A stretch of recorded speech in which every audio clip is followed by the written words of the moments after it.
They called her unsinkable, a floating palace of steel and dreams. But from the moment Titanic was built, its fate was already written. This isn't just a story about an iceberg. It's a story about pride, about overlooked warnings, about how a masterpiece of engineering became a coffin for over 1,500 souls. Before it even left the docks, Titanic was doomed. Not by nature, but by human hands. In this documentary, we'll uncover the hidden truths behind the disaster. Decisions made in boardrooms and shipyards that sealed the fate of men, women, and children long before the iceberg was ever spotted. This is the story you were never told. The real reason Titanic sank, before it ever set sail. Titanic was a marvel of its time. 882 feet long, larger than any ship ever built. Newspapers called it virtually unsinkable. Even the engineers believed it. But this confidence, it was deadly. Because when you believe something can't fail, you stop preparing for the worst. The myth started with Titanic's design. The ship had watertight compartments. If one or two flooded, it could stay afloat. But what they didn't say, if more than 4 compartments filled, the entire ship would tip like a teacup and sink. The public never heard that part. They only heard one word: unsinkable. The White Star Line used this as a marketing tool. Posters, press, and publicity all pushed the illusion. And people believed it blindly. Even when the ship left Southampton on April 10, 1912, there was no lifeboat drill, no safety briefing, because no one imagined they'd ever need one. The tragedy wasn't just the sinking. It was the blind faith that nothing could go wrong. Titanic wasn't just a ship. It was a race to outshine the competition, especially the Cunard Line. To win, corners were quietly cut. The steel used in Titanic's hull? It was brittle in cold temperatures. Tests later showed it shattered like glass when struck. And the rivets, the very things holding the ship together, were made from low-quality iron in some sections. These weaker rivets popped under pressure, letting water in faster than anyone expected. But no one questioned the decisions. Why? Because the ship had to be ready.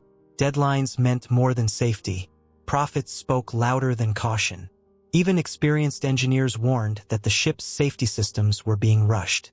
But those voices were ignored. The priority was first-class luxury, grand staircases, Turkish baths, crystal chandeliers. Not reinforced steel or better emergency equipment. Titanic was beautiful on the outside, but fragile underneath. It was a palace built with cracks in its foundation, and no one dared to look too closely. Titanic could carry over 2,200 people, but it only had 20 lifeboats. That's not a mistake. That was a choice.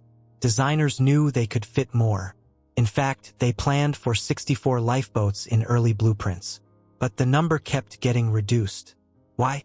Because lifeboats made the ship look cluttered, and they didn't match the elegant, open decks expected by the rich.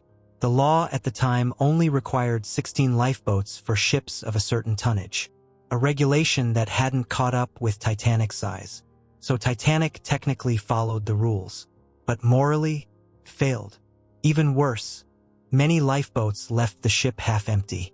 Some carried only a dozen people when they could hold 60. Why? Because the crew wasn't properly trained. There had been no drills, no rehearsals. Chaos ruled the night. More than 1,500 people died, and most didn't drown. They froze, waiting for lifeboats that never came. Captain Edward Smith was a legend, a calm, confident leader with 40 years of experience. This voyage was supposed to be his last before retirement. A farewell tour, aboard the world's greatest ship. But even legends can make fatal choices. As Titanic crossed the Atlantic, wireless operators received iceberg warnings. 6 in total. But only a few reached the captain. Some were ignored. Some never passed on. Why? Because those messages came during a time when Titanic was pushing for speed. The White Star Line wanted headlines. Fastest luxury liner crosses the Atlantic. So Smith kept Titanic at near full speed, 22 knots, even as night fell and temperatures dropped below freezing. Passengers stood on deck, admiring the calm seas. not realizing that calm seas also meant fewer waves to reveal floating ice. No one slowed down, no one prepared, and when the iceberg appeared, they had less than 40 seconds to react. Titanic wasn't just divided by decks, it was divided by class. First class had grand staircases, private suites, and direct access to lifeboats. Third class, mostly immigrants hoping for a better life in America, lived below in cramped quarters. They were separated by locked gates, not just for customs, but to keep them in their section. When disaster struck, the divide became deadly. Some third-class passengers never even heard the call to evacuate. Others were trapped behind barriers. Crew members weren't trained for mass escape. In the panic, order collapsed. First-class passengers had better access to information. And to the lifeboats, statistics tell the truth. Over 60% of first-class passengers survived. Only 25% of third-class did. It wasn't just a ship that sank. It was a system that failed. A world that valued wealth over lives. The iceberg was real, but it wasn't the cause. It was the final blow to a ship already doomed by arrogance, shortcuts, and neglect. The night of April 14th was moonless. The lookout had no binoculars. The sea was still, the iceberg nearly invisible.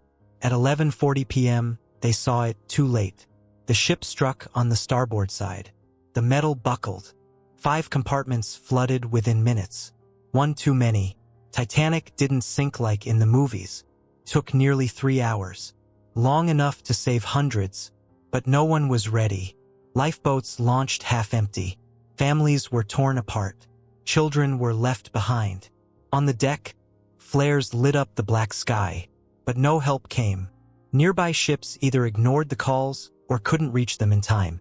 At 2:20 a.m., the lights flickered, the stern rose, and Titanic slipped beneath the freezing Atlantic. All because of decisions made long before that night. Titanic was a tragedy, but not a surprise. It was the product of its time. A time that prized luxury over life, speed over safety, class over humanity. The iceberg gets the blame. But in truth, Titanic was doomed before it even sailed. Its legacy reshaped maritime law. Now, every ship must have enough lifeboats for all. Crew must be trained. Warnings must be heeded. But no law can erase what happened that night. Titanic remains a warning, not just about ships, but about people, about pride, and what it costs. The next time we hear the words, unsinkable, we might remember the night the world learned just how wrong that word can be. If this history moved you, don't let it fade. Like the video, share their story, and subscribe, so the next time a ship sails into darkness, we remember what was lost, and why it matters.